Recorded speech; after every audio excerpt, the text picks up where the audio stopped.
Hey everybody, it's Gavin Seim, and we're going to take on the 14th Amendment tonight because I'm seeing a lot of, well, for lack of a better word, crap coming down from the top. And it's actually blowing my mind that, number one, people are buying into this idea that the president is a legislator, that he can just write out whatever he wants, and then therefore it's the law and everyone has to follow it. The president's job is to administer the military, and yes, he could give some executive orders within his employees, within the purview of what he has, but the president has no authority to legislate. And I don't care if it's Biden or Bush or Obama or Trump, it doesn't matter.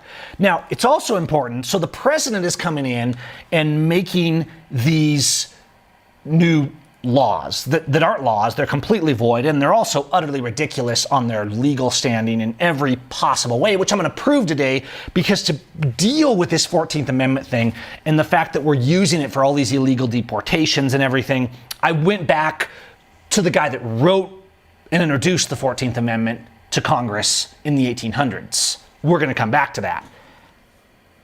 However,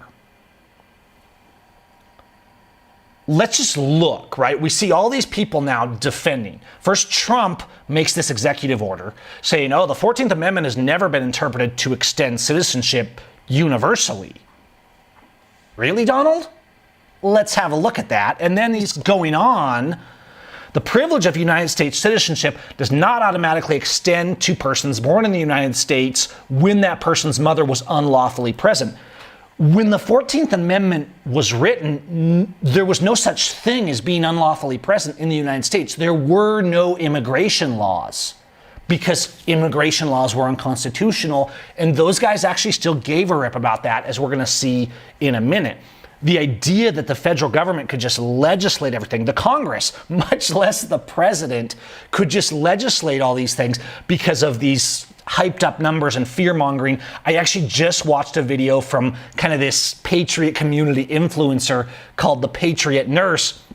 And she's talking about all the murders and how it's an invasion and all this stuff, trying to change the English language to fit the propaganda and the NWO rhetoric. Now, you guys can go watch this video. Maybe I'll actually do a response point by point to this video. But I thought, okay, the first thing we need to address is the 14th Amendment. In the past, I haven't talked a lot about it because in particular, Section 1, which we're going to focus on today, is so brazenly clear that, well, I didn't really think that it was open for discussion. I guess it is. And why is my camera going in and out of focus? Okay, so first thing I want to look at. Trump wrote this executive order, and now, of course, it's being challenged, and all the statists that actually believe government has power over every aspect of their life are being like, oh yeah, this is great. They shouldn't be citizens. Let's read the 14th Amendment, shall we? If you'll bear with me for one moment hitherto. This is just Section 1, by the way. All persons born or naturalized in the United States and subject to the jurisdiction thereof are citizens of the United States and the state wherein they reside. No state shall make or enforce any law which shall abridge the privileges or immunities of citizens of the United States, nor shall any state deprive a person of life, liberty, or property without due process of law, nor deny any person within its jurisdiction equal protection of the laws. Now, the argument is, well, this was mostly written after the Civil War because the freed slaves were not being given equal rights. Well, that was true. They weren't, and that is what brought this to bear. It certainly doesn't mean that that's all it covers. And so what they're trying to do is like, oh, the intent. The intent wasn't to give everybody citizenship. That's BS. The intent is that there was never immigration restriction in the first place because it's unconstitutional, and they knew that, but that wasn't even an argument. You have to understand, when you go back into early American history, really up until the 1900s and more in like the 70s and 80s with the drug war, in Congress, this idea, when you go back, especially in the early days after the Constitution, or when they were writing the Constitution, there was no debate over immigration because it wasn't even a debate. There was no authority given over immigration to the government, and the idea that it could be restricted was outlandish. Now, let's come to some of the quotes. You can go and look at these yourself. All of these you can fact check me on. And that's fine. That's absolutely fine. Let's go to the introduction, though, first of this bill. Brought to the floor by Representative John Bingham, who proposed the 14th Amendment. And this was, my bad, what year? Let me confirm our year here. Hold on. Should have done that first, shouldn't I? Look at that. Here I thought I had all my stuff prepared. This was like spring of 1866. Now, here is the initial proposition from John Bingham. These are records from the House floor in 1866.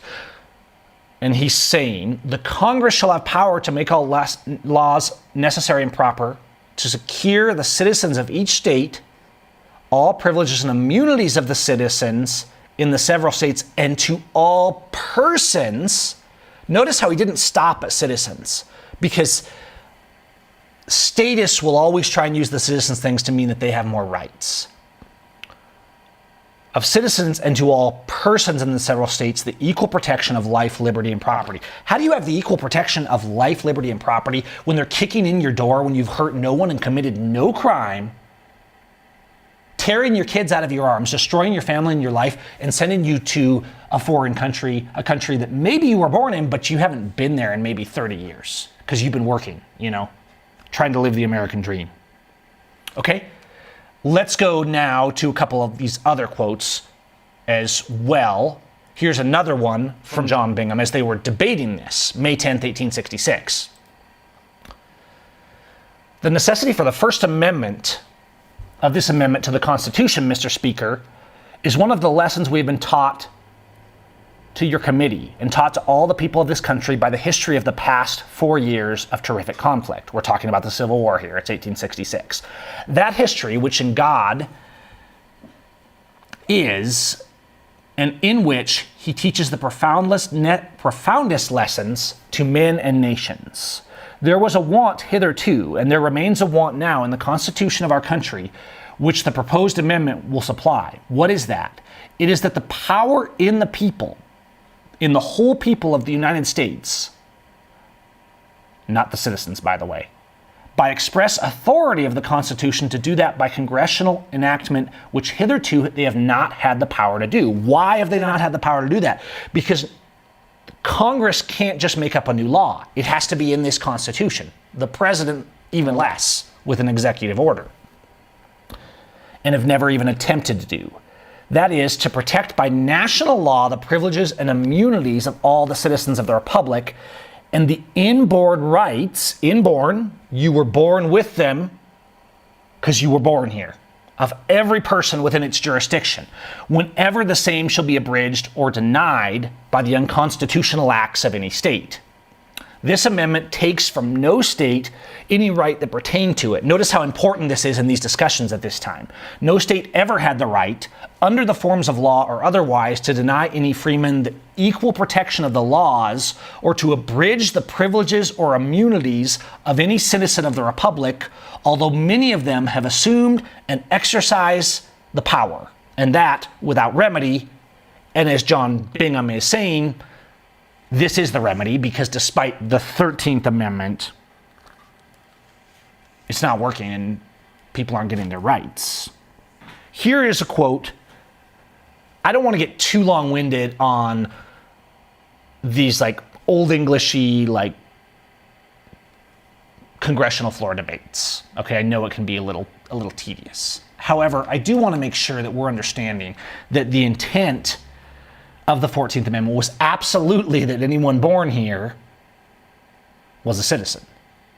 And it was also sublaid, foundation on the fact, foundation I don't think is a word, that anyone could be here and that they all had the same rights. And you have to understand that there was no concept of restricting immigration to people they have to get permission to immigrate. No, that was an absurd idea. So there was no such thing as illegals. The idea that you had to have permission from government to immigrate was, and still is, absurd. There's no such thing as an illegal immigrant. Now let's read, this is the ongoing debates when they were doing the 14th Amendment. And there's many, of course, but I did want to bring this one out. Mr. Hotchkiss, Constitutions should have their provisions so plain that it will be unnecessary for courts to give construction to them. They should be so plain that the common mind can understand them. That's why it's very clear. Anyone born here is a citizen. It's not dealing with immigration because there were no immigration restrictions. The government clearly had no power over that, and all these men knew that. I do want to go back to the bottom. Like, I don't have to read all of their arguments here. But he says here, now I desire that the very privileges for which the gentleman is contending shall be secured to the citizens, but I want them secured by a constitutional amendment that legislation cannot override, or a presidential pen. Then if the gentleman wishes to go further and provide by the laws of Congress for the enforcement of these rights, I will go with him. Place these guarantees in the Constitution in such a way that they cannot be stripped from us by accident, lynch mob, executive order, right? And I will go with the gentleman. That is in regards to voting in favor of the 14th Amendment. Okay? So, we've established that the 14th Amendment, well, yes, it is true that the reason that they drafted the 14th Amendment after the Civil War was because the freed slaves' rights were not being respected in the states. They barely even mention that in the context of it, because the point is that we're going to word this so that it covers everything it needs to. The idea when you're writing a constitution is not that you talk about the specific thing of the time. It's that you make a law that's going to apply in an ongoing fashion for the next 100 years or more, in this case, and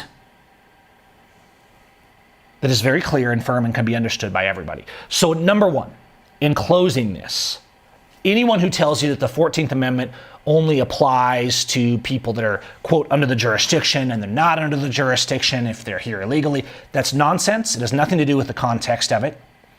When they use the word under the jurisdiction, it's very clear they're talking about people that are here and under the jurisdiction of whatever state they're living in, or of the United States as a whole. That framework that people keep bringing up was never part of the discussion. They're inventing that. The idea that it only applied to certain people because it was written with the idea of securing the rights of slaves, of freed slaves, and therefore we shouldn't apply it to the public at large, is also absolute BS, never in the context nor in the text, which is very clear, and not only affirms that everyone born in the United States is a citizen thereof, but reaffirms all of this by saying that the right of life, liberty, and property cannot be deprived to any person, not a citizen. Any person has the equal protection of the laws.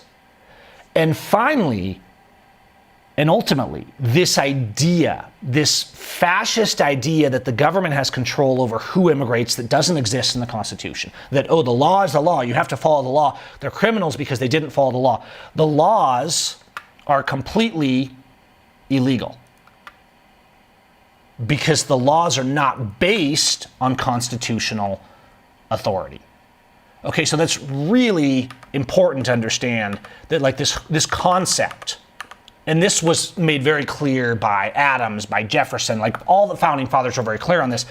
Any law that violates the Constitution is without any force and void. It doesn't matter if the Congress made it, it doesn't matter if the king made it, the president made it, there's no king, but I'm being, kind of facetious.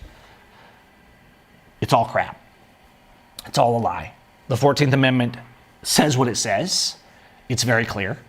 The Constitution also gives no authority whatsoever on immigration. All these numbers, all this fear-mongering, those who give up liberty for temporary security will have and deserve neither. It's one of my favorite quotes because it sure applies to what we're seeing today. Oh, look how many crimes are being committed. Gee, I wonder why. When the government created a drug war and does their best to make sure that normal, hardworking people won't come here and only their drug lord partners will be the ones on the streets. Different videos that we need to do. But the bottom line of this 14th Amendment topic is that absolutely yes, the 14th Amendment, it means exactly what it says. If you are born on United States soil, you are a U.S. citizen. Not only does Congress not have the ability to change that because it is a constitutional amendment, it's a human right, and the president sure as heck doesn't have the authority to change it because the president doesn't have the authority to make any legislation. And there we go. All right, you guys, peace. That's the main topic for today.